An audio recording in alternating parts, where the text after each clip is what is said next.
Jadi dari saya lupa nge-save merecord lupa saya. Boleh saya record ya. Ini keputus nih.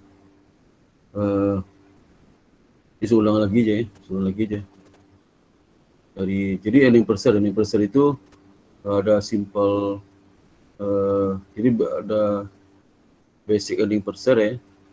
Jadi jumlah lembar saham beredar net income dikurang share dividen dibagi dengan berapa? Dibagi dengan jumlah lembar saham beredar. Karena kalau simple capital structure ya. Kalau complex structure itu kita mempertimbangkan sekuritas dilutif ya. Sehingga dilutif itu yang memungkinkan menyebabkan jumlah lembar saham beredar itu turun ya. Nah, kita lihat simple capital structure itu ada income dikurang preferred dividend dibagi weighted average ordinary share outstanding. Nah, bagaimana kita menghitung weighted average ordinary share outstanding? Yang pertama lah, perusahaan harus membuat tertimbang saham dengan fraction berdasarkan periode di mana dia beredar. Jadi kalau jumlah saham beredar tanggal sekarang ada 100.000, nanti tanggal 1 Juni ada berubah lagi, nanti berapa lama jumlah saham beredar itu berapa lama jumlah saham yang beredar itu beredarnya berapa jumlah saham, saldo jumlah saham itu beredarnya berapa lama, beredar itu berapa lama gitu. Kalau terjadi share dividen atau share split, maka perusahaan harus merestart kembali outstanding saham beredar itu sebelum melakukan dividen atau share split ya. Jadi seolah dia sudah share split di awal tahun ya. Share split atau share dividen di awal tahun. Ini contohnya ya. Contohnya seperti misal 1 Januari saldo awal 90.000, 1 April diterbitkan saham baru 30.000 sehingga saham beredar 1 April berubah jadi 110.000, kemudian 1 Juli ada pembelian treasury share 39.000 berkurang jumlahnya jadi saham beredar jadi 81.000. Dan 1 November diterbitkan 60.000 saham Strakes ya. Jadi jumlah saham beredar bertambah lagi 81 tambah 60.000 jadi 41.000. Nah, sekarang kita memiliki fraksi ada 4 fraksi ya. Itu fraksi pertama 1 Januari sampai 1 April. Itu jumlah saham beredar 90.000. Karena 1 April sudah berubah ya. Ada penerbitan saham baru yang 30.000. Ini 90.000 itu beredar selama 3 bulan. Bobotnya lah 3 per 12. Sehingga jumlah saham tertimbang itu untuk fraksi pertama ini 90.000 kali bobot 3 per 12 dapat 22.500. 1 April sampai 1 Juli yang akan adanya penerbitan saham baru sehingga berubah 110.000 beredar itu sampai 1 Juli. Jadi 3 bulan 3 per 12 dikali 30.000. 110.000 kali 3 per 12 sama dengan 30.000. Kemudian karena ada treasury share 35.000 sehingga jumlah saham beredar berkurang lagi 81.000 beredar dari 1 Juli sampai 1 November. Sehingga bobot tertimbangnya 4 per 12 dikali 81.000 sehingga data tertimbang beredar 27.000. Kemudian 1 November itu berubah lagi kan penerbitan saham baru 86.000 sehingga jumlah saham beredar 1 November 141.000 beredar sampai 31 Desember. Sehingga bobotnya 2 per 12 karena 2 bulan. Bobot dikali dengan saham beredar 1.000 dapat tertimbang 23.500. Jadi total tertimbang 103.000. Nah, kalau ada share dividen dan share split ya, maka nanti lembar saham beredar sebelumnya di restart kembali. Bisa 1 Januari saldo saham beredar itu 100.000. Setelah ada diterbitkan saham baru 20.000, jadi bertambah 110.000. 1 Juni 60.000 ada pengumuman share dividen 50% sehingga saham biasa itu bisa menjadi 1,5 kali ya. Jadi atau dividen share itu jadi 60.000. 60.000 itu dapat dari 50% dari 120.000. Sehingga total saham beredar jadi 180.000 ya. 180.000. Okay. Sorry.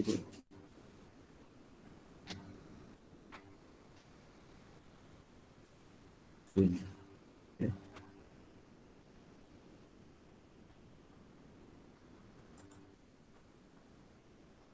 Ya. Nah, itu juga 1 November eh, itu diterbitkan 30.000 saham baru. Sehingga saham beredar yang kelompok pertama 100.000 itu direstatement kembali jadi 1,5. Kenapa 1,5? Itu setelah kita setelah dia sedividen kan 50%. Jadi 100.000 itu sama dengan 1,5 kali. Jadi sama 150.000. Dikali bobot 2 per 12 dapat 25.000. Kemudian jumlah lembar saham yang 120.000 yang beredar 1 Maret sampai 1 Juni itu dikali 1,5 supaya dia setara nilai itu setelah ada split, ya. Setelah ada dividen. Jadi 110.000 kali 1,5 dapatnya berapa? Dapatnya lah ini 60, 180.000 kan. Nah, dikali bobotnya 3 per 12 karena beredar selama 3 bulan 1 Maret sampai 1 Juni 45.000 tertimbang dikalikan. Kemudian kalau 1 Juni nggak usah direstatement kembali karena sudah 180.000. Karena 120.000 ditambah 60.000 180.000. Jangan 120.000 ini perlu direstatement kembali karena ini masih sebelum dividen ya. Itu sehingga setelah dividen itu tidak perlu direstatement kembali. Nah, 180.000 itu beredar 1 Juni sampai 1 November. 1 November baru balik angkanya karena ada tambahan saham baru yang beredar. Itu 180.000 tambah 30.000 dapat 10.000. 210.000 ya. 210.000 ini beredar 1 November sampai 31 Desember, 2 bulan. 2 per 12 ya, ini 35.000. Total beredarnya adalah 180.000 ya. Data tertimbang beredarnya. Nanti contoh konferensinya. Misalnya dia itu memiliki income dari continuing operation itu 580.000. Keuntungan dari discontinued operation rate of tax itu 240.000. Ya. Ini continuing operationnya 540.000 dari jumlah ini. Laba discontinued operation lah 240.000. Perusahaan ini mendeklarasikan ada dividen itu $1 per share ya. Itu 100.000. Dalam bentuk apa?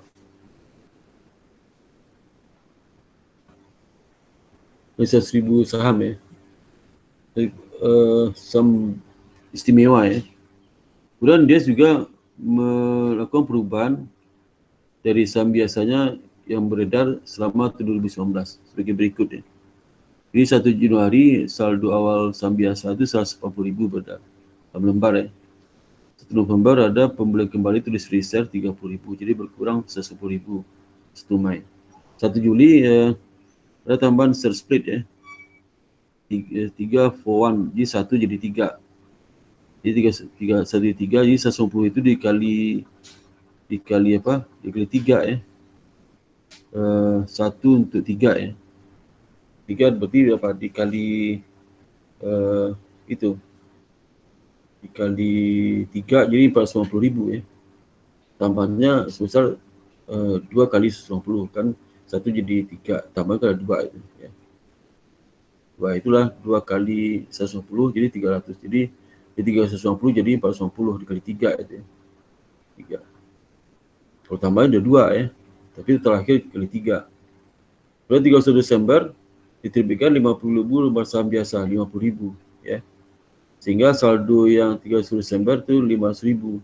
Tapi ini tertimbangnya 0 karena kan 31 Desember belum beredarnya belum besok ya, belum tanggal 1 Januari. Sehingga 0 tertimbang.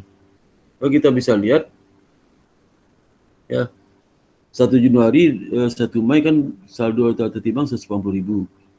180.000 ya. Bukan tertimbang, outstanding 180.000 ya. Kemudian 180.000 itu di tanggal berikutnya ada share split ya. Share split ya. Kemudian ada juga share split aja. Ini share split jadi mana nih? Aduh. Nah, sales split dikali 3 ya. Karena kan 1 jadi 3. Kemudian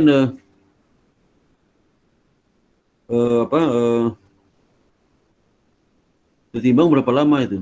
1 Januari sampai 1 Mei. Jadi Januari, Februari, Maret, April, jadi 4 bulan, 4 per 12. Tinggal data tertimbangnya 180.000 dikali 3. Jadi kalau 3 itu artinya dia setelah ser split ya. Dikali bobotnya lama beredar 4 per 12. Kita timbang 180.000 ya. 180.000. Ini sudah sama angkanya nih, sudah sama. Kemudian untuk yang jumlah saham beredar 180.000 itu dari 1 Mei sampai 1 Juli ya. Itu nanti split itu berapa? 1 Juli kan. Berarti ini sebelum split nih, sebelum split dikali untuk mengadjust dia sebagai split ya. Kali 3. Kali 3 kemudian dikali bobotnya, bobot tertimbangnya. 1 Mei, 1 Juli berapa? Mei, Juni, Juli, berarti 2 bulan ya. 2 per 12. Jadi 150 kali 3 kali 2 per 12 dapat 75.000. Itu tertimbangnya. Berapa 150.000? 150.000 ini nggak usah di statement lagi. Kenapa? Karena angka sudah setelah share split itu. 110 ini kan sebelum share split, 180 sebelum share split. Bagus di statement setelah dia share split ya. Ini usah dikali 3. Kemudian tertimbang berapa lama?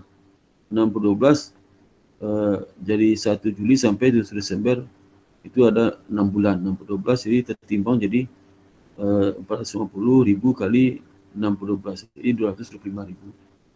Sedangkan yang saldo yang 500 tertimbangnya 0 ya, karena baru 1 Desember ya. Besoknya baru tertimbang 1 hari. Jadi rata-rata tertimbang saham itu 450.000. 480.000 ya.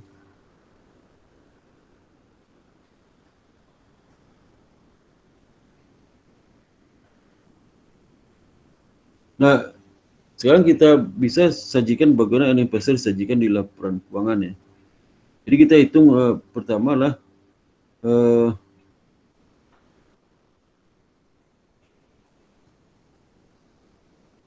jadi income from continuing operation it is available to the shareholder ya. Itu pada 10.000 income information ya. Jadi 540.000 dikurang 100.000 ya, 100.000. Ini kan kenapa? Karena portfolio dividennya kan ada 100 tuh. Jadi income-nya 480, 580 kurang 100 dapat 480.000. Dan income setelah dividen saham istimewa. Kemudian laba rugi yang discontinued operation itulah 140.000. Jadi total income tersedia bagi pemegang saham lah 220.000. Dan jumlah rata-rata tertimbang saham beredar itu 140.000. Sehingga kita bisa dapatkan earning per share from continuing operation itulah 480 dibagi 480, jadi dapat 1. Sedangkan EPS earning per share discontinued operation itu 240.000 ya. 40.000 ini data ini 240.000. Itu 480.000 dikurang 580.000. Apa 580.000 dikurang 480.000? Kan itunya income-nya 580.000. 580.000 itu continued operation 140.000. 480.000 ya. Dan discontinued-nya adalah 240. Jadi laba dari hasil operasi utama lah 490. Sehingga discontinued operation 240 ya. 480 dikurang ini 580 dikurang 480 dapat 240. Sehingga earning per share discontinued operation lah 240 dibagi 480 dapat 0,5. Income available for the reserve total income-nya 720 dibagi bobot 480. Ini yang persennya 1,5 ya. Ini penyajiannya di laba rugi. Ini persen pertama, ini persen yang income from continuing operation 1 ya. Di sini satunya itu dari net income continuing operation itu 480 dapat dari 580 dikurang 480 ya. 580 dikurang kurang berapa itu? Dikurang 100.000 ya. Kemudian 100.000 itu dikurang lagi 480 dapat 240 ya. 480 dikurang 240, sorry, aduh ya. Nah ini 40 kan diketahui nih, 240 diketahui di mana dari 480 ini ketahui ini discontinued operation di sini. Visual discontinued operation berapa? 240 ini, 240 ya.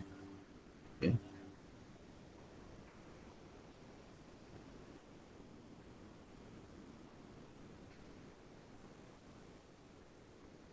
Jadi ini penyajiannya. Jadi income from continuing operation 1, gain on discontinued operation EPS-nya 0,5, EPS net income 1,5 ya.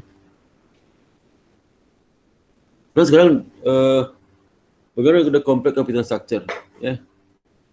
Itu kita di convertible security ya, kemudian dari option warrant other rights ya. Kemudian jadi conversion hasil exercise dari sekuritas itu menimbulkan dilutive earning per share ya. Perusahaan harus melaporkan basic dan dilutive earning per share. Jadi tidak hanya basic, dilutive juga dilaporkan. Maka perusahaan harus hitung gitu ya. Jadi EPS basic itu yang atau EPS basic itu kita net income dikurang preferred dividend dibagi weighted average share outstanding. Nanti ada impact dari convertible sama impact dari option warrant dan ada dilutive security. Sehingga diperoleh dilutive XPS ya. Di akuntansi tidak mengakui adanya anti dilutif ya. Jika sekuritas menimbulkan anti dilutif maka itu tidak diakui, tidak dilaporkan. Ya. Nah, bagaimana kita mengakui dilutif EPS dari convertible security? Itu menggunakan metode if converted ya. Converted itu jika dia dikonversi ke saham biasa, maka tentu saja bunga dari obligasi itu tidak ada ya. Ini income itu tadi dikurangi bunga, saya tambah lagi bunganya. Kemudian jumlah lembar saham beredar akan bertambah sebesar jumlah akan dikonversi ke dalam saham biasa. Jadi kalau satu obligasi itu bisa mengkonversi 10 lembar saham biasa, ada punya 10 obligasi, maka 10 kali 10 100 saham biasa. Contoh. Jadi metode untuk convertible bond diasumsikan lah itu konversi dilakukan awal tahun, awal periode. Jadi kalau kalau seandainya diterbitkan di tengah tahun, berarti di awal tahun sudah diakui. Dan juga meliminasi bunga yang telah dihitung sebelumnya. Karena kan sesungguhnya kan dia belum dikonversi itu tahun diterbitkan itu. Tapi kalau ngitung EPS seolah dia sudah dikonversi ya, sudah dikonversi. Ya bunganya seolah tidak ada. Ya. Contoh seperti ini ya. Misalnya Myfield Ltd memiliki net income 210.000.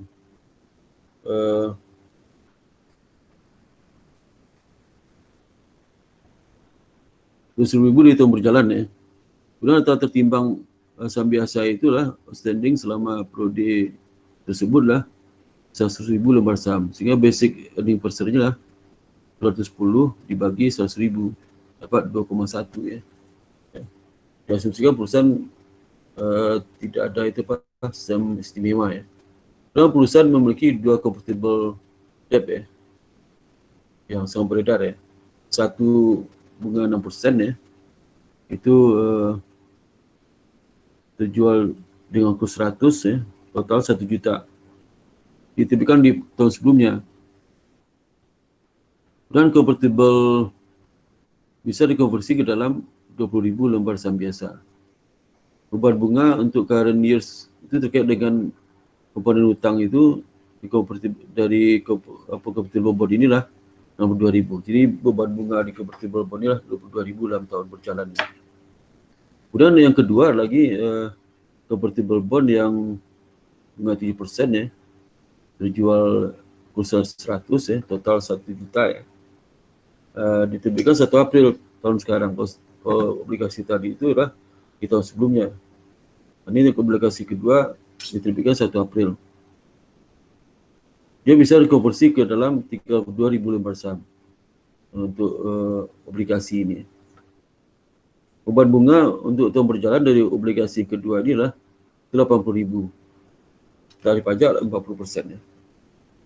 Kalau kita hitung basic earning per share lah, net income 210, karena tertimbang 100 ini sudah given di soal di 2,10 ya. Kemudian kalau seandainya dilutif ya, basicnya kan 210 bagi 100.000 dapatnya 2,1 ke basic PS.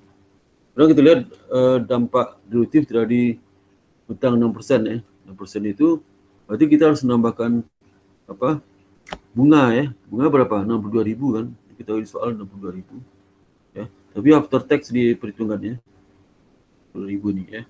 Jadi obligasi pertama 60.000 bunga berjalan tahun ini, obligasi kedua 80.000 ya.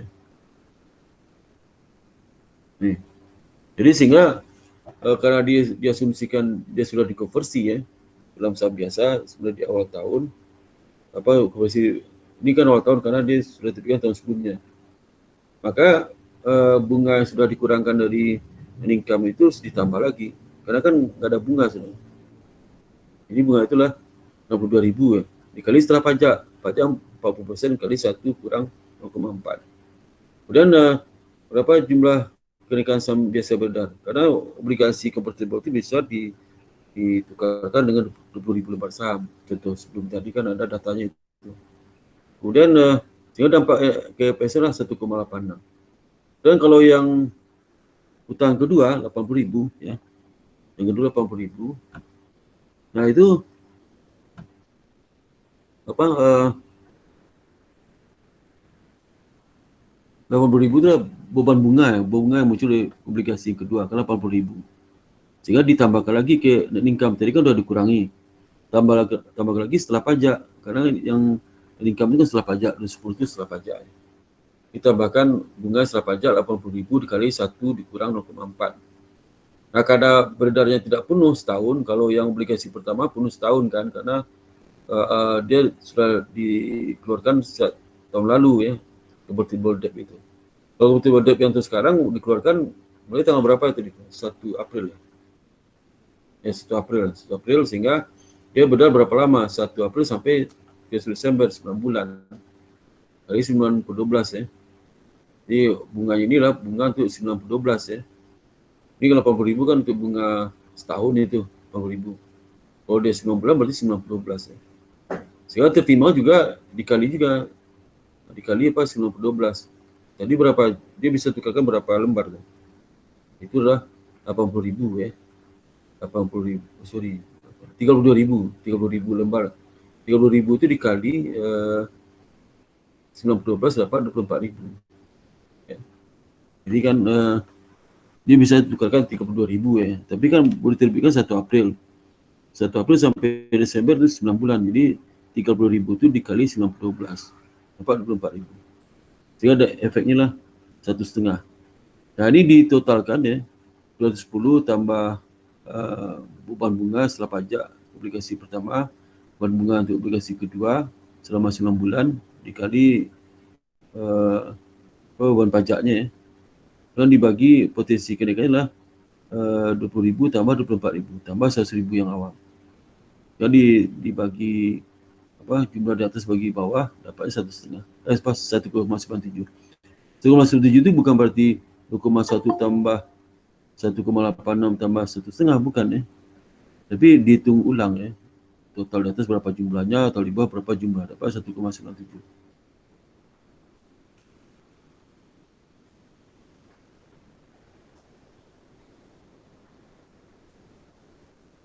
Jadi kita lihat conversion rate itu yang menyebabkan dilutif itu bisa mengalami perubahan. Jadi misal contoh ya, ada earning per share EPS dengan bid preferential ya. 1 Januari 2019 ini terkait dengan konversi saham istimewa kali. Jadi tanggal 1 Januari 2019 Hans Company itu menerbitkan 1 juta saham istimewa 6%.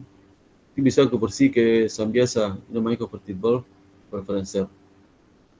Nah, setiap 100 euro saham istimewa, pemegangnya bisa mengkonversi ke dalam 5 saham biasa. Jadi kalau 100 itu berapa? 1 juta bagi 100 kan dapat 10.000. 10.000 dikali 5, 30.000 gitu. Dan net income 2019 sudah 240.000. Dan tax rate-nya lah 40%. Perusahaan memiliki 100.000 lembar saham biasa beredar selama tahun 2019. Kita hitung relative earning per share.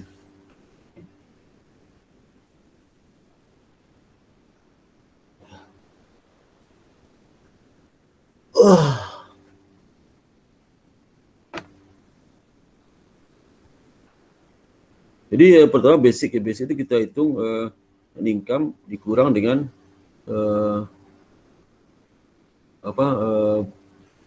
perputaran dividen. Perputaran dividennya berapa? 60.000 ya. Dividen. Kemudian dibagi dengan ini jumlah data saham beredar 100.000 ya.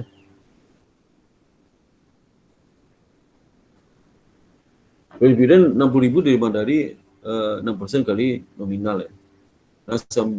Karena dividen saham istimewa itu persentase kali nominal. Ini mirip kayak utang ya. Jadi dapat 1,8 itu ya basicnya. Okay.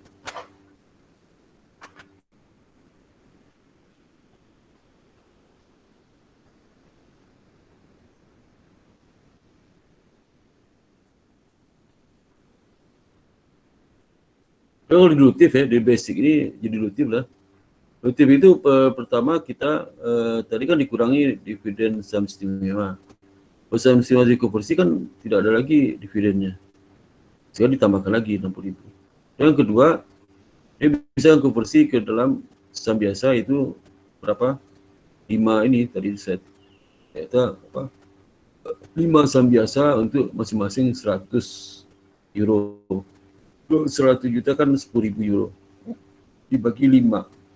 Dikali 5. 50.000 ya. 50.000. Sehingga jadi berapa? 1,6. Jadi kan jadi dilutif ya. Basic dilutif 1,6. Bagaimana kalau dia 3 setiap 100.000 euro, setiap 100 euro bisa ditukar 3 saham biasa. Yang terjadilah seperti ini. Ini kan tetap 60.000 ya, kan tadi dikurangi karena dia sudah konversi ke saham biasa, berarti nggak ada pembayaran dividen, maka tambahkan lagi. Nah kalau dia 3 ya, 3 kali 10.000 kan, ini 30.000 ya, sehingga dapatnya sini 180.000 dibagi dengan ini. Ini dampaknya lah, karena ini dapatnya 2 ya, berarti kan dilutif ini. Kecuali dapatnya 1,7 berarti dilutif ya. Kalau 2 ini berarti nggak diakui dilutif. Jadi kalau nggak diakui berarti EPS setelah dilutif 1,8 ya. Karena nggak diakui. Dilutif itu kalau ini kan dia dilutif ini. Kenapa? Karena dampak itu 1,2 di bawah 1,8 ya.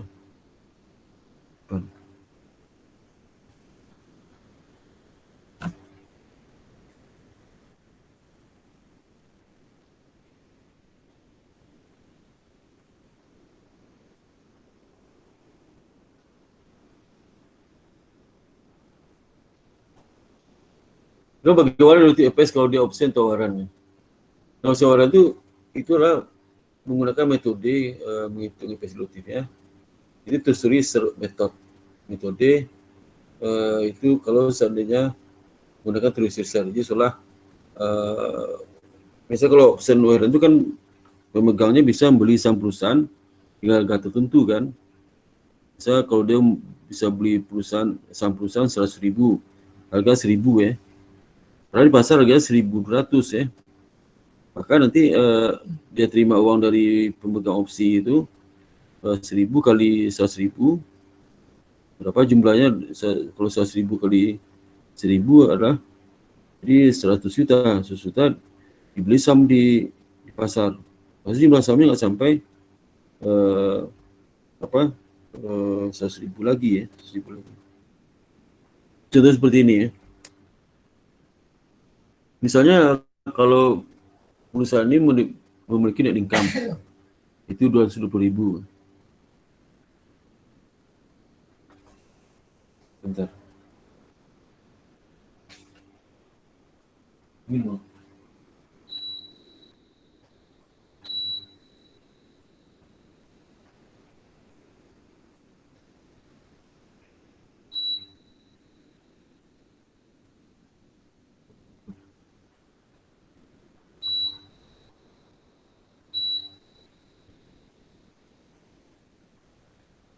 Jadi ya rata-rata jumlah lembar saham beredar adalah 100.000 lembar saham beredar ya. Nah, basic EPS lah tanpa mempertimbangkan relative security lah 220.000 dibagi 100.000 dapat 2,2. Rata-rata jumlah saham itu terkait dengan option standing ya. Meskipun belum di exercise ya, itu opsi itu apa? Opsi itulah harga opsinya 20 per share. Jadi pemegang opsi itu bisa membeli saham biasa perusahaan itu sebanyak $20 per lembar saham, banyak 5.000 saham ya. Karena rata-rata harga di pasar itulah 28.000, 28 dolar ya. Jadi dalam menghitung dilutif ini, cara seperti kita kan memperkirakan berapa jumlah saham biasa itu bertambah beredarnya kalau sudah opsi di exercise ya. Di opsi di exercise itu dia beli saham perusahaan 5.000 sebesar $20 ya, sehingga perusahaan itu harus menyediakan saham 55.000 lembar saham ya. Nah, cara menyediakan itulah pertama melalui telusuri, maka telusuri share method namanya. Kita tarik saham di perusahaan yang beredar di pasar. Dana dari mana? Dana dari itu, dari hasil pemegang opsi itu. Pemegang opsi kan mau jatahnya 5.000. Kali 20 berapa itu? 20 kali 5.000 jadi berapa? Jadi 100.000 ya. 100.000 kan? 100.000 ya. Kalau 100.000 itu digunakan untuk menarik saham beredar di pasar. Saham beredar di pasar kan 28. Nah, berapa lembar saham dapatnya? Jumlahnya dapatnya jadi berapa itu? Jadi 3.571. Jadi dia mendapatkan uang dari pemegang opsi itu karena dia mau tarik ya, dia asumsikan seperti itu. Jadi sebenarnya kan dia belum exercise kan, tapi dia asumsikan dia exercise pada tanggal penerbitan option itu ya. Penaikan dari option itu ya. Option itu ya. Nah, sehingga dia peroleh uang 1 juta. 1 juta itu digunakan untuk membeli saham di pasar. Saham di pasar harganya berapa? Bukan 1 juta, 100.000 ya, 100.000, sorry. 100.000 itu digunakan untuk menarik saham berada di pasar. Saham perusahaan itu. Saham perusahaan itu di pasar harganya 28.000. Jadi dapatnya berapa? Jadi 1 juta dibagi 28 dapat 3.501 lembar saham. Padahal dia harus menyediakan 5.000 lembar saham kan kepada pemegang opsi. Opsi sudah beli $20 per 5.000 lembar saham. Tapi dari 5.000 itu dia bisa dapatkan di pasar dengan melakukan research ya, 3.571. Sehingga berapa lagi jumlah lembar saham harus diterbitkan oleh perusahaan itu. Hasil selisihnya 5.000 dikurang 3.571. Jadi 149 lagi. Jumlah lembar saham harus ditambah ya oleh perusahaan, diterbitkan oleh perusahaan lah. 1.429 agar nanti dia bisa memberikan 5.000 saham biasa kepada pemegang opsi. Itu janjinya itu ya. Nah, kita lihat kalau berdasarkan basic ya, basic total income kan 220. Jumlah lembar saham beredar kan kalau di basic kan 100.000. Jadi investornya 220 dibagi 100.000 dapatnya 2,2. Nah, kalau dia itu dilutif itu income berapa? Tak 220.000, tetapi jumlah lembar sahamnya udah bertambah 100.000 tambah tambahan dari option itu 1429, bukan 5.000 ya. Karena 5.000 itu diambilkan dari Treasury 3571, ditarik harga di pasar yang beli $28 dari uang yang diterima 100.000 dari pemegang opsi itu, sehingga dia butuh penerbitan saham baru 1429. Sehingga saham beredar itu diperkirakan dengan mempertimbangkan ada opsi akan diserses itu naik 149 saat itu. Sehingga 220 dibagi 1149 dapat 2,17. Itu dapat 2,17 ya.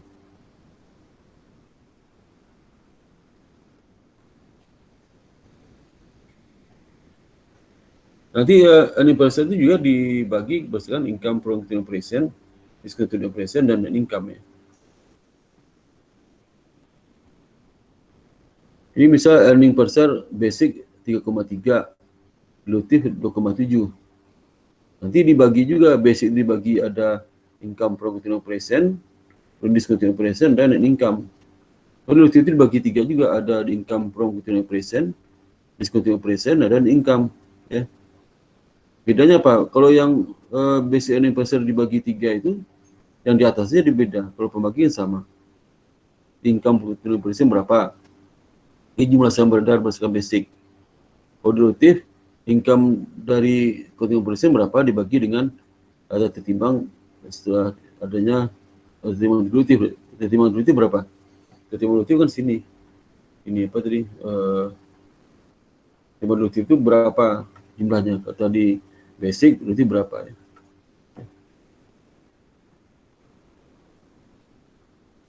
Jadi dalam perhitungan EPS itu ada simple capital structure ya. Kemudian simple capital structure itu apa? Mempertimbangkan earning per share yang earning per share simple structure itu apa? Mempertimbangkan potensi tambahan jumlah saham biasa beredar akibat adanya komitmen penerbitan surat berharga yang ada konversi dan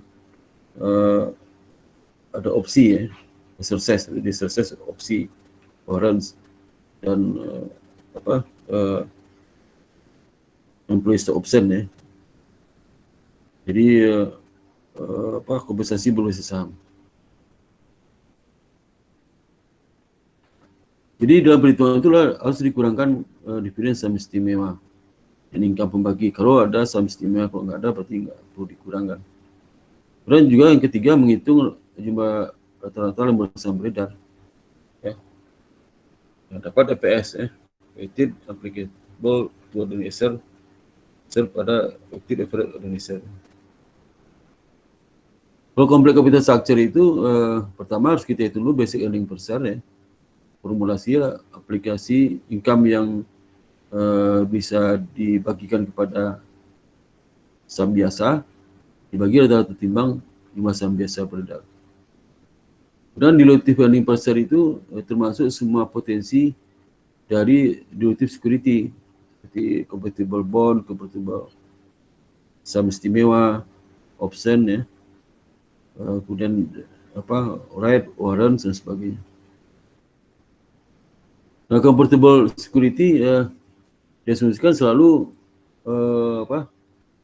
bukan dilutif ya, convertible security. Option selalu termasuk dalam jika dilutif selalu dimasukkan dalam pembagi. Kalau contingent action agreement selalu termasuk dalam earning per share yang sifatnya dilutif ya. Ini formulasi adalah income to ordinary share ya. Kemudian di adjust for interest ya. Ini terkait kalau ada convertible bond ya. Net of tax dan preferred dividend on all dilutive security. Tapi kalau warrant, option sama itu tidak ada dampak terhadap income ya. Cuma jumlah data tertimbangnya berdampak. Tapi kalau seperti convertible bond, convertible preferred ada dampaknya. Kalau convertible bond dampaknya adalah income-nya tanpa bunga ya. Telah dikeluarkan bunga yang muncul dari obligasi konversi itu. Kalau dividen kalau convertible preference share itu dampaknya terhadap income hingga menambahkan kembali dividen saham istimewa. Kenapa? Karena dia sudah seolah sudah konversi ke saham biasa. Dividen saham istimewa itu, saham istimewa itu.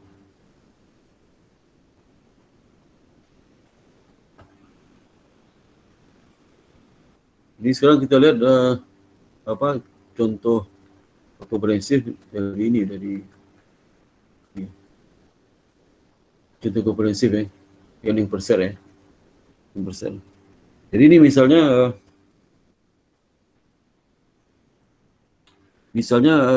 ini perusahaan ini memiliki posisi ekuitas 30 Desember 2019 ya. Itu 10% kumulatif convertible preference. Jadi dia punya convertible preference. Dividennya 10% ya dari nominal. Yang kumulatif itu maksudnya kalau dia rugi tetap harus bayar dividen. Nominal 100. Kemudian yang telah diotorisasi 100.000, yang sudah beredar 25.000 lembar saham. Share capital ordinary itu nominal 1 ya. Jumlah saham beredar, jumlah saham diotorisasi 5 juta ya. Kemudian sudah diterbitkan 500.000 yang beredar ya. Kemudian share premium 2 juta, return earning 9 juta. Kalau equity lah 12 juta. Long term debt-nya yang pertama notes payable 14% ya, 1 juta pokoknya. Kemudian ada convertible bond. Ada 2 convertible bond diterbitkan yang A ya, convertible bond yang jenis B.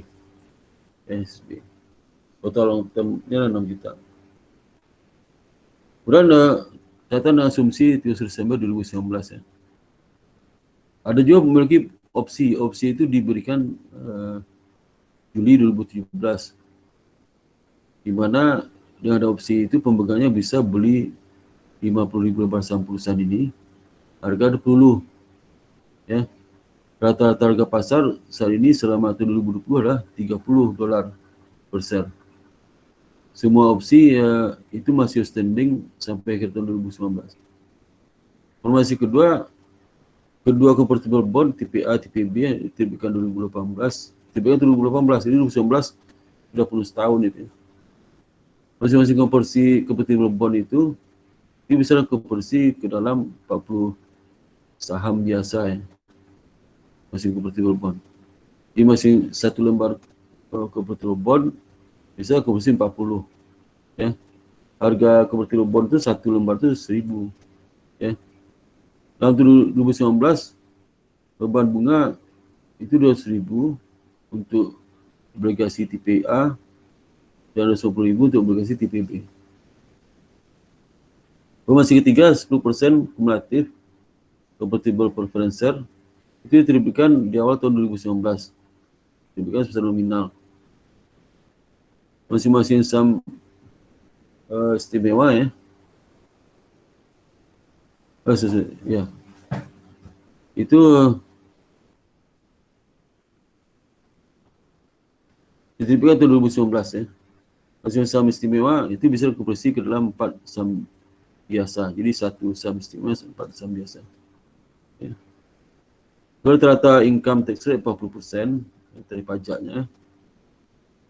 Kemudian reserve beredar saat ini adalah 500.000. Saham istimewa, dividen saham istimewa itu tidak dideklarasikan, berarti nggak dibayar, tapi harus dihitung sebagai utang dividen. Dan income itu 1,750 juta ya, 2019. Tidak ada obligasi atau preference share yang dikonversi selama 2019. Sekarang bagaimana kita menghitung EPS basic dan EPS dilutif ya. Jadi pertama kita lihat basic ya. Basic itu kan income 1,75 juta dikurang dividen saham istimewa. Dividen berapa? 10% kumulatif. Jadi kali nominal. Nominal berapa? Dividen saham istimewa. Nominalnya adalah ini 2,5 juta kan. Dikali berapa? 10% dapat 250.000. Kemudian income yang bisa untuk berkasa biasa lah, itu 1,5 juta. Tertimbangnya jumlah saham biasa beredar adalah 15.000. Jadi 1,5 juta dibagi 15.000 dapat 3. Itu basicnya $3. Sekarang bagaimana kita menghitung dilutif EPS? Cara adalah kita tentukan masing-masing dilutif sekuritas. 4% dari asumsikan itu dia diseses dan konversi. Meskipun belum dikonversi dengan seses, tapi diasumsikan saja. Kemudian ranking dia hasil dari step 1, dari yang terkecil sampai yang terbesar, dampak earning per share-nya diurut ya. Dan jadi beginning earning per share based upon the weighted average ordinary share outstanding yang basic tadi itu dihitung ulang earning per share-nya dengan menambahkan dampak EPS yang dari kecil sampai yang besar dari sekuritas dilutif yang dimiliki perusahaan itu. Ya. Dan terusnya berikutnya proses Solong S dengan menghitung ulang earning per share di mana jumlah lebih rendah pada sebelumnya. Kalau dia lebih tinggi berarti itu dilutif tidak dipertimbangkan. Ini langkah pertama ya. Pertama kita menentukan dampak share effect untuk masing-masing sekuritas dilutif itu. Pertama opsi dulu kita lihat ya. Opsi itu dia punya opsi apa? Itu terus reserve method ya. Artinya kalau dia susun reserve pada tanggal bukan hanya opsi. Nah, opsi itu dia bisa membeli 50.000 lembar saham harga 20.000, harga 20. Dapat uang sejuta. Uang sejuta itu digunakan untuk menarik saham beredar. Saham beredar itu harganya 30. Sehingga dapatnya berapa? 33.000 kan, 33.000. Kalau dia bisa tunggang opsi itu 50.000 lembar. Jadi 50.000 lembar dikurang dengan sudah ditarik di pasar 33.000. Nah, sudah diterbitkan saham baru sebesar 50.000 dikurang 33.000 dapat 16.667 ya. Sehingga dampak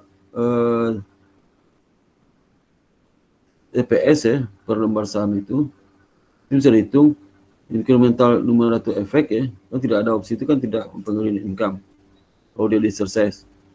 Bagi incremental denominator effect ya, itu 16,67 share. Kalau 67 share itu saham beredar yang bertambah karena di exercise opsi ini sudah pemiliknya. Itu 50.000 dikurang 333.000 dapat 16,67 ya.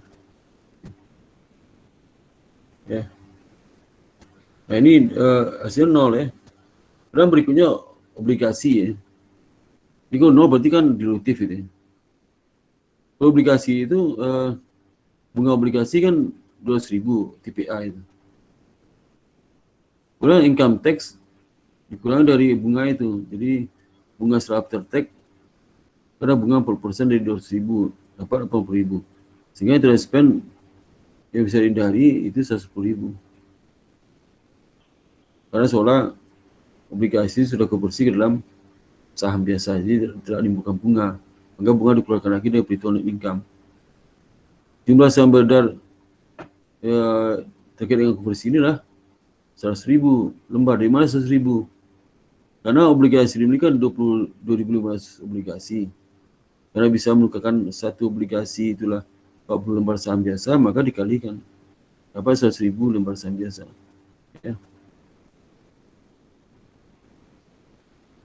Ini dampak terhadap EPS lah incremental numerator effect ya.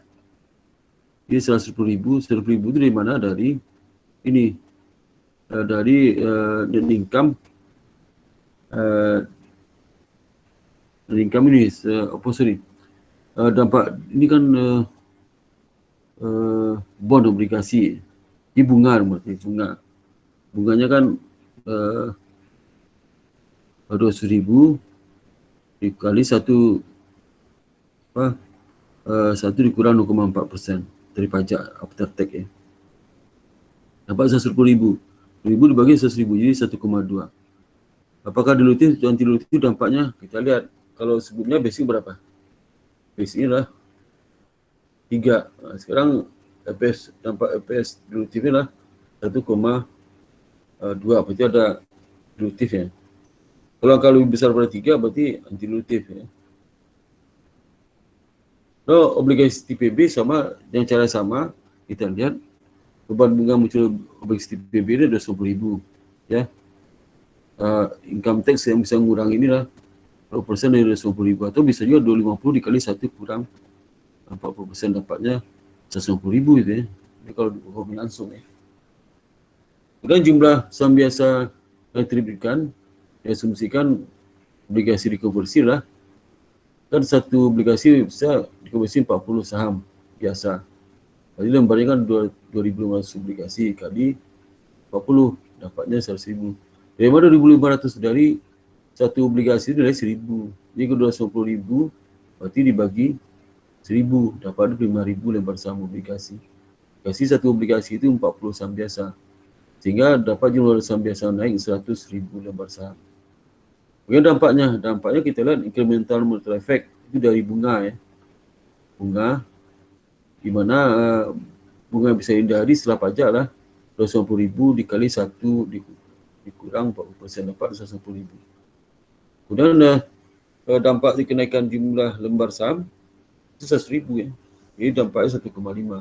Berarti masih dilutif karena kan episode 3 itu.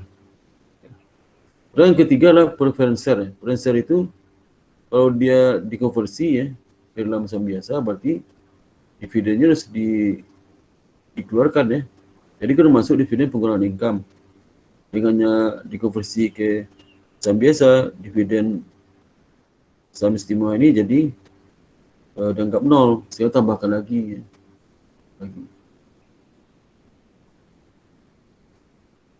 Jadi dampak terhadap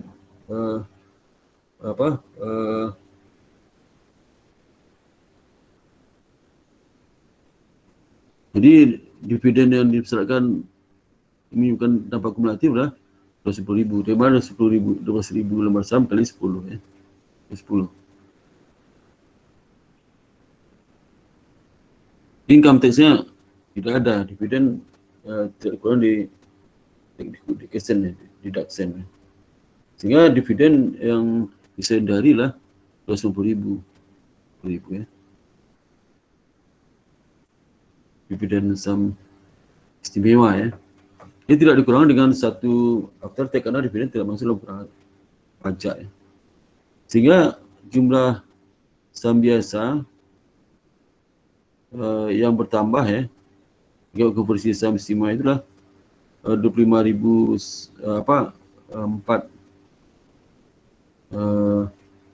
ini ada jumlahnya 4 lembar saham istimewa ya. Dikali 25.000 saham biasa ya, saham biasa. Dia dapat 100.000.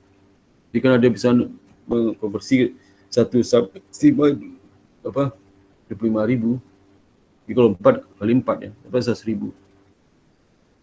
Sehingga incremental terhadap income lah, kemudian income naik 250.000 ya. Kalau jumlah lembar sahamnya jadi 100.000. Jadi dilutifnya 2,5. Kenapa dilutif? Karena masih di bawah 3 ya.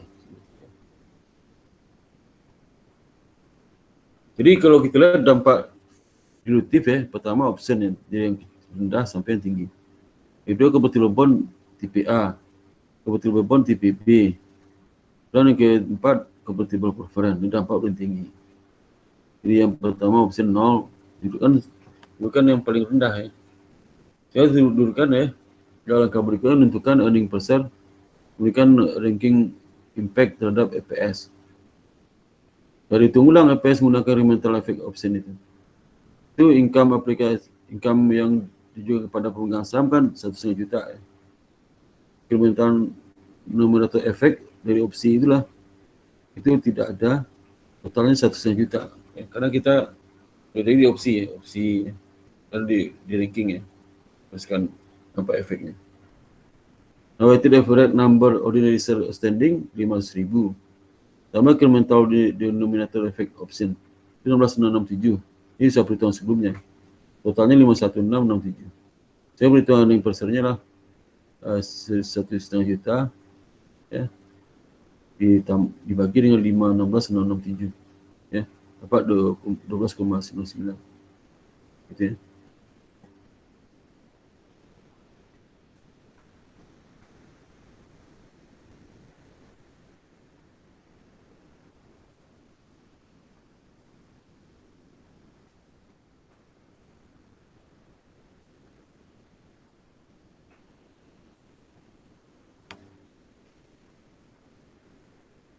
Jadi itu earning per share setelah adanya mempertimbangkan option itu.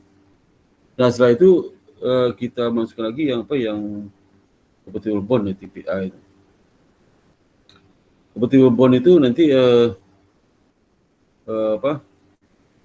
numerator from perhitungan sebelumnya kan 1,5 juta ya, ditambah dengan beban bunga yang bisa dihindari setelah pajak 10.000, total 1,620. Denominator dari perhitungan sebelumnya adalah 516,667 yang ini ya. Ini 516,667. Nah, kemudian jumlah Indonesia diasumsikan akan konversi obligat TPA itu 100.000, total 616,667. Total lembar saham yang pembaginya itu ya, pembaginya. Ya.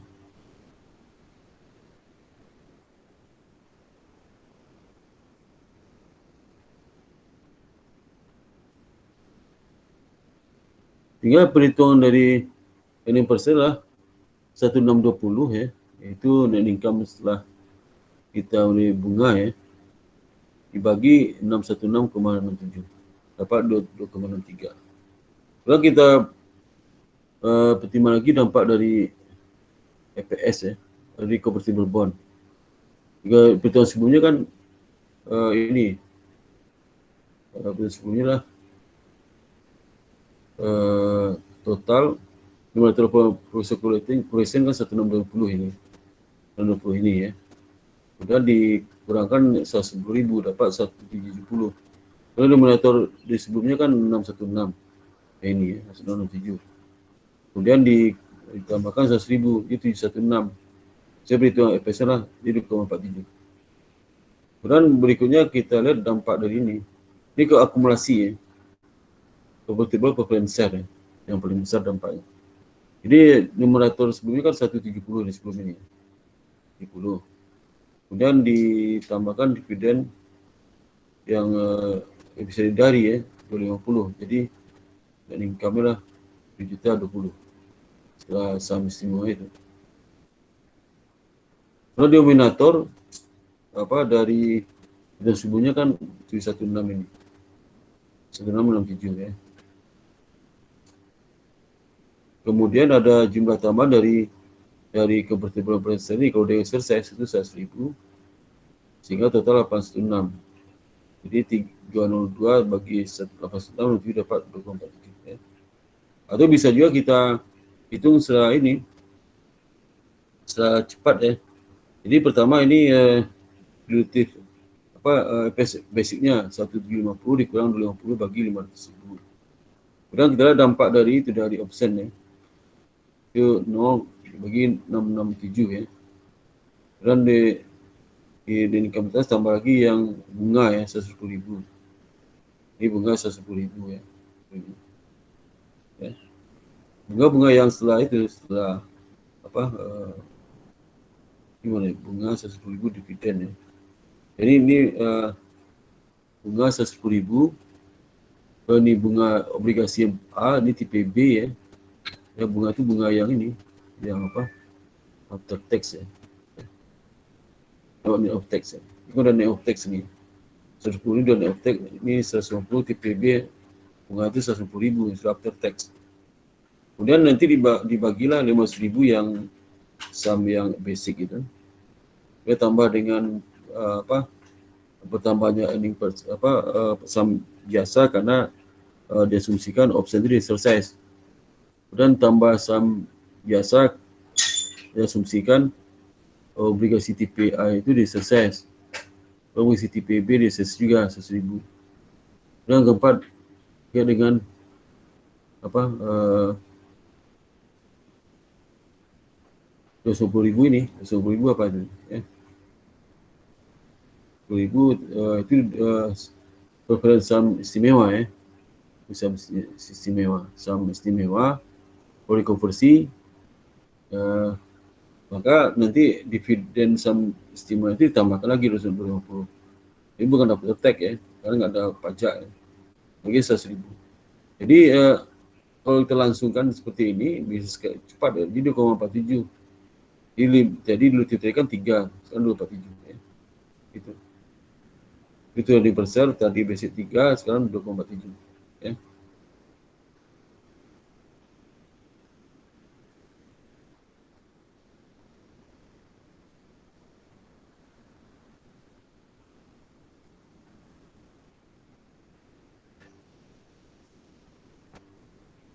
Dua koma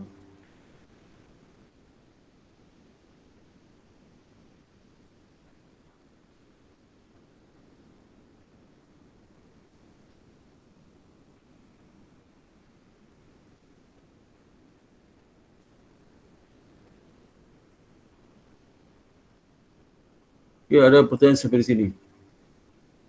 Ada pertanyaan sampai sini ya?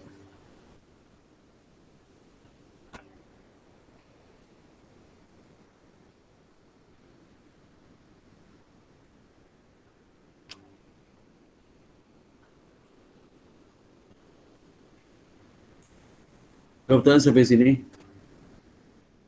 Halo? Ada pertanyaan? Nah, sekarang kita bukti kita keluar hari ini ya. Kita isikan absennya.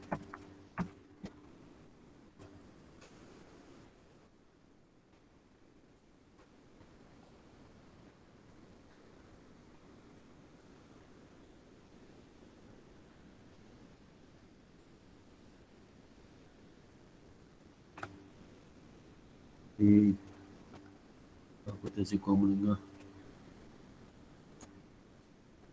Di kuliah yang keempat ya.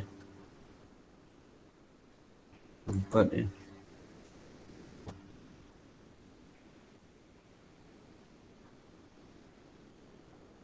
Desi ada Desi? Desi? Desi izin Pak. Mana izin? Tadi bilang izin, minta titipin izin. Oh iya. Saya belum lihat izinnya. Kamu izin juga tadi? Izin kenapa itu? Kenapa? Ada tugas kantor, Pak. Izinnya nggak ada ke saya itu. Apa izinnya? Belum saya lihat itu ya. Ngechat Bapak kali Pak. Apa? Mungkin ngechat Bapak. Izin saya.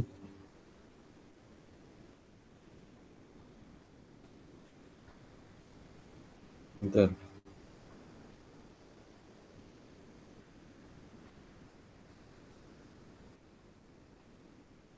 Di grup ada nggak izin? Izin di grup ada nggak?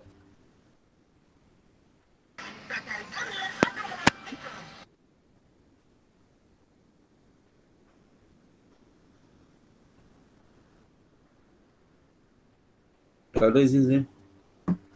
Nanti aja situ ya. Kemudian Ahmad Yasin nggak? Ahmad Yasin? Ahmad Yasin? Ahmad Yasin ada? Ya, Ahmad Yasin. Ya, ada Ahmad Yasin. Susilowati? Hadir Pak. Yang deskripsi mas saya. Iya Pak. Ya.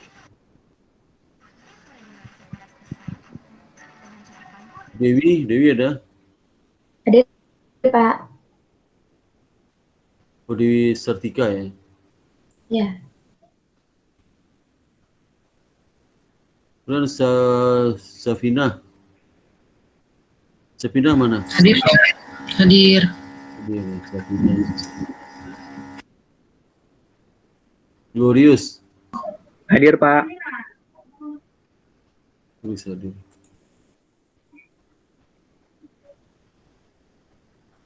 Adira. Hadir Pak. Hadirat. Hadir. Sylvia. Hadir, Pak. Sylvia.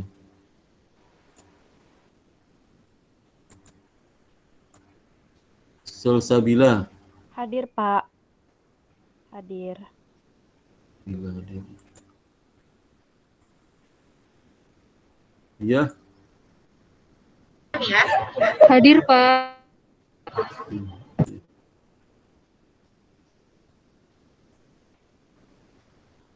Afifah. Hadir, Pak.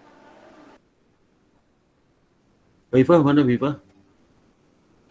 Afifah hadir. Video nggak dibuka Dia bisa buka video Afifah? Video dibuka videonya. Apa? Lagi kerja. Oh iya. Dia buka sebentar aja. Hafid. Hafid mana? Hafid ada? Hafid nggak ada Mana Hafid nggak ada? Berarti nggak ada Hafid Nida? Nida mana? Hadir Pak, hadir. Saya Pak. Juga nggak bisa buka videonya? Halo? Itu. Iya Pak, saya ada. Okay.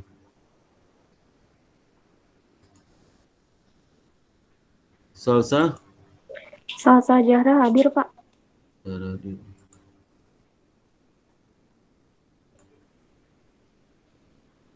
Salsa Nur? Salsa Nuraliza hadir, Pak. Mana? Oh iya.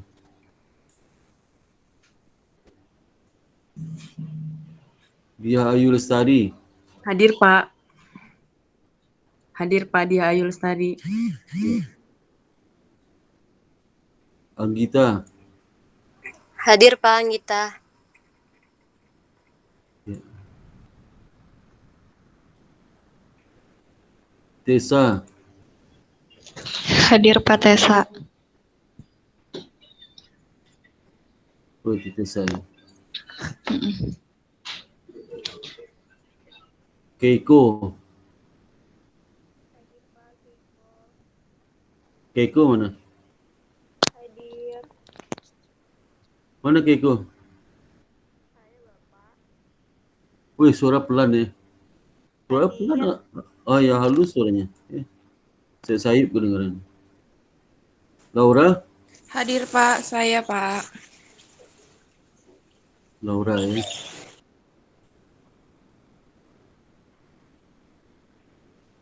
Dini. Dini mana? Dini. Ini nggak ada Dini. Sebagian besar sudah bekerja lagi bekerja sekarang. Ismiati? Hadir Pak. Ismiati hadir Galuh. Hadir, Pak. Galuh hadir. Ya.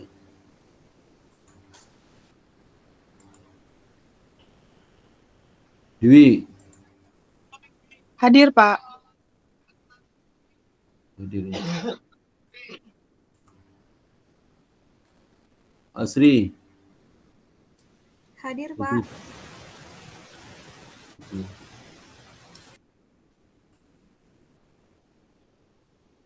Agnes. Agnes mana Agnes? Agnes mana?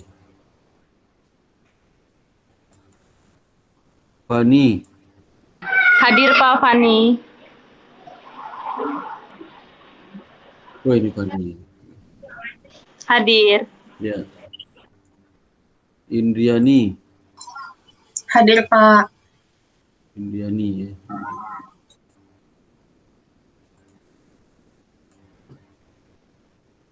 Rinka.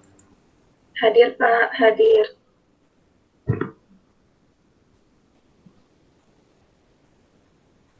Rahma Nisa.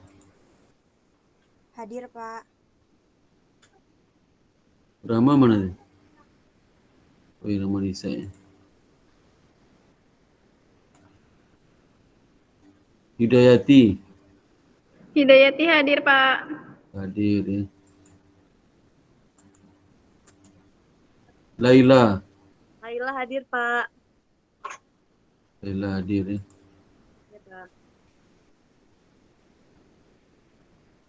Selamiati. Selamiati.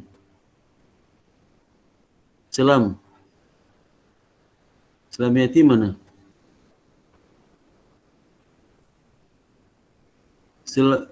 Selmiati ada, Selmi. Atau selfie ada, selfie. Selmiati ada. Ada ya. Terakhir Feni. Feni mana? Feni.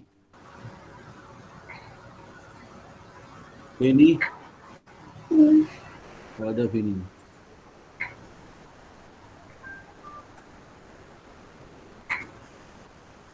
Feni enggak ada ya. Jadi saya cek lagi ya. Jadi Pak, Agnes hadir ya, Pak. Agnes mana tu? Agnes mana? Agnes Samosir, Pak. 024 belakangnya, Pak. Agnes sebentar. Oh, saya sakit. Hadir. Jadi saya tes lagi, saya cek lagi. Desi mampir. Desi tadi sudah WA Bapak jam 9. Ngapain dia? Enggak masuk kenapa? Ada tugas kantor katanya, Pak. Terus cek lagi. Siapa nama si Desi? Iya. Desi.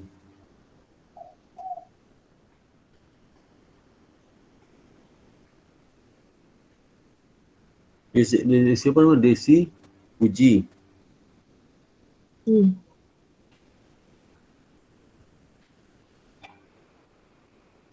Di sini tak ikut pula kali ini kerana hari ini saya ada urusan di kantor ya, Pak. Waduh. Itu surat keterangannya minta surat keterangan. Aduh, apa kantor ni? Ya. Izin. Si Yasin ini pernah ngambil saya kayaknya, Yasin ni ya. Pengantar akuntansi kayak Yasin. Hadir enggak Yasin? Enggak ada, Pak. Pernah ngambil sama siapa? Sangkatan sama siapa? Dia pernah ngambil sama saya, masih ingat wajahnya. Ya. Yasin dia pernah ngambil saya. Oh, salah satu cowok dia sendiri tu di kelas ni. Tu Silwati hadir. Dewi hadir. Hadir.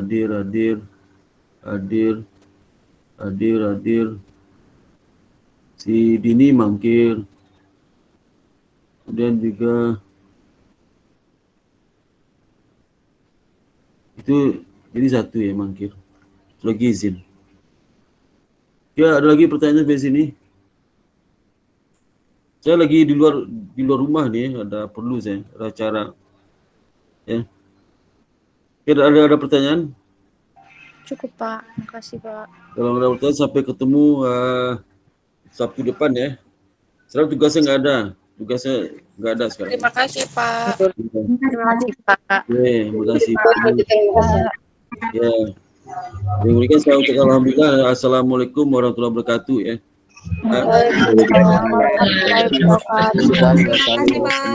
Sama-sama. Ya.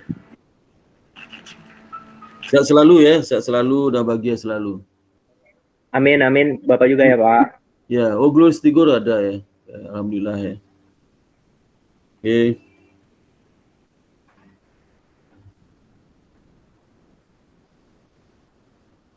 Selmiati tadi udah saya sebut namanya udah, Selmiati. Selmi udah? Udah, Pak. Hadir ya, Selmiati. Oh, tadi siapa panggil enggak ada? Tadi lagi kerja, Pak. Lagi ada tamu. Yang kamu lagi kerja itu? Iya, ini aja lagi kerja, Pak. Lihat nih. Iya. Di kantor. Kerja di mana? Kerja di mana? Di hotel, di Swiss Bali Wahid Hashim. Okay. Sukses selalu ya Selmi ya. Amin, Pak. Sehat selalu, hati-hati jangan sampai kena COVID ya. Iya, amin. Okay. Terima kasih. Assalamualaikum warahmatullahi wabarakatuh. Pak. Ya, sama-sama Selmi.